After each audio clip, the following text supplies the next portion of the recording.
হচ্ছে গিয়ে ব্যাংকে চেকটা দিয়েছে, এখন পর্যন্ত স্টিল নাও কোনো প্রকার রেসপন্স আসেনি ব্যাংক থেকে। ক্যাশ মানে অ্যাকাউন্টে চেকটা গেছে, কিন্তু কোনো প্রকার ব্যাংকে থেকে কোনো রেসপন্স আসেনি। প্লেয়াররা ওয়েট করছে 4টা-5টা পর্যন্ত, ব্যাংকিং আওয়ার পর্যন্ত। এই বিষয়টা যদি একটু বলেন। ব্যাংকিং আওয়ারটা পর্যন্ত যেহেতু প্লেয়াররা বলেছে ওয়েট করতে, এবং দেখি শেষ পর্যন্ত কি হয়। কারণ প্লেয়াররা কি আপনাকে বলেছে ব্যাংকিং আওয়ার পর্যন্ত ওয়েট করতে?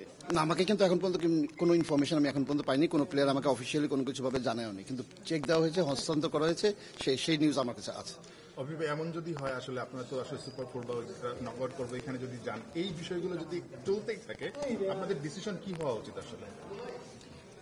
আমি আশা করি সবকিছু ঠিক হয়ে যাবে, এবং যেভাবে আশা তো আসলে শুরু থেকে করে আসছেন, এখনো চলছে, বিপিএলটা শেষই হয়ে যাচ্ছে, আশা আসলে শেষ হবে কবে?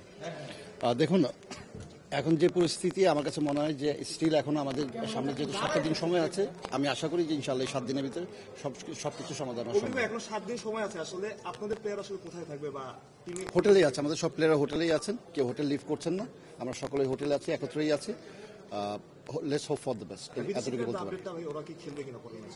অফকোর্স আপনারা দেখেছেন লাস্ট ম্যাচ আমাদের বিদেশি প্লেয়াররা খেলেছে, তারা অ্যাভেলেবেল আছে, এবং অবশ্যই নেক্সট ম্যাচের জন্য যদি আমরা সুপার ফোরে যেতে পারি, অবশ্যই তারা খেলবে। কিন্তু অন্যান্য প্লেয়াররা কিন্তু আসছেন, সবাই ছিল।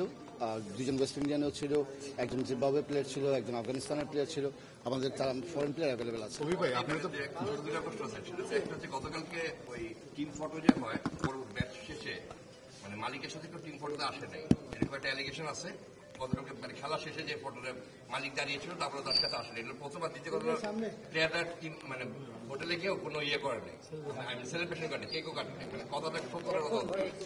প্রথমটা যে কথাটি বললেন আপনি, যে মালিক পক্ষের সাথে যে ছবিটি তোলার কথা ছিল, তিনি সেটা ম্যাচ শেষে, সেটা কিন্তু অফিসিয়াল ফটো সেশন ছিল না।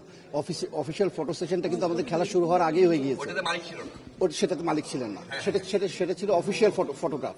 আর পরে মালিক যখন মালিক থাকবেন না, অফিসিয়াল ফটোগ্রাফে সাধারণত থাকে না, কোনো টিমেরই সাধারণত থাকে না, শুধু টিম ম্যানেজমেন্ট এবং প্লেয়াররাই থাকে। আর পরের যেটা বললেন যে হ্যাঁ, আমাদের একটা সেলিব্রেশন হোটেলে হওয়ার কথা ছিল, কিন্তু তাড়াহুড়া করে প্লেয়াররাও উপরে চলে গিয়েছে, এবং সেই সেলিব্রেশনটা হয়েছে, কিন্তু সেটা অনেক লেট নাইটে হয়েছে, রাত্র 12:30টার পরে হয়েছে। সেখানে মালিক উপস্থিত ছিলেন, সকল প্লেয়ার উপস্থিত ছিলেন।